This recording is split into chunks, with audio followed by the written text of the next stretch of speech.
Field ఆఫీసర్స్లకు ముఖ్య సమాచారం.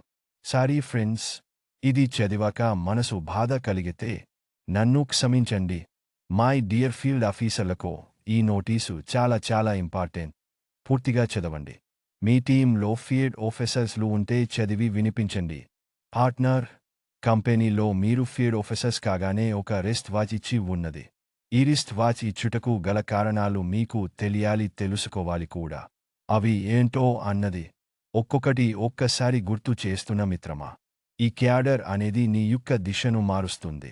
నీవు నెట్వర్క్కు పనికొస్తావా, పనికి రావా అనేదే ఈ రిస్ట్ వాచ్.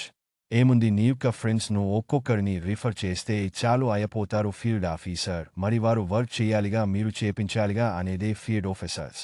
నీ టైం క్లోజ్ లేదా నీ టైం స్టార్ట్ అనేది, ఈ రెండింటిలో ఏది ఎంచుకోమనే అర్థం ఫీల్డ్ ఆఫీసర్స్. ఇక చూద్దాం. 1. ఈ కంపెనీలో నీవు నెలకు ₹1,00,000 అయినా సంపాదించగలవా లేదా అని శాంపిల్. 2. ఈ సమాజంలో నీకున్న గుర్తింపు ఉందా లేదా అని శాంపిల్. 3.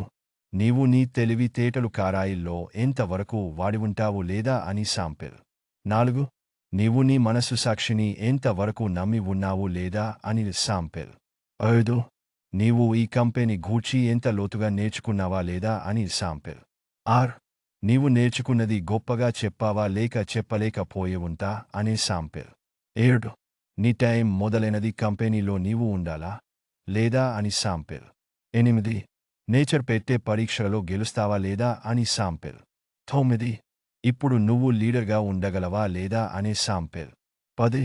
నీవు నీ జీవితంలో నాయకుడు అయ్యే లక్షణాలు ఉన్నాయా లేవా అనే శాంపిల్ మిత్రమా. ఈ 10 లక్షణాలు నీలో కాదు, నాలో కూడా లేవు. ఇందులోకి వచ్చినాకనే అందరం నేర్చుకోవాలి. 1 by 1 నేర్చుకున్నాకనే నేర్పించాలి. డబ్బు కావాలి, కష్టపడతాను అనే వారినే ఎంచుకోండి. ఈ స్వీకార్యంలో ఈ లైఫ్ అంతా మంచి ఫ్రెండ్స్తో జర్నీ చేయాలి. మరి మంచి వారిని మనం ఎంచుకోవాలి కదా.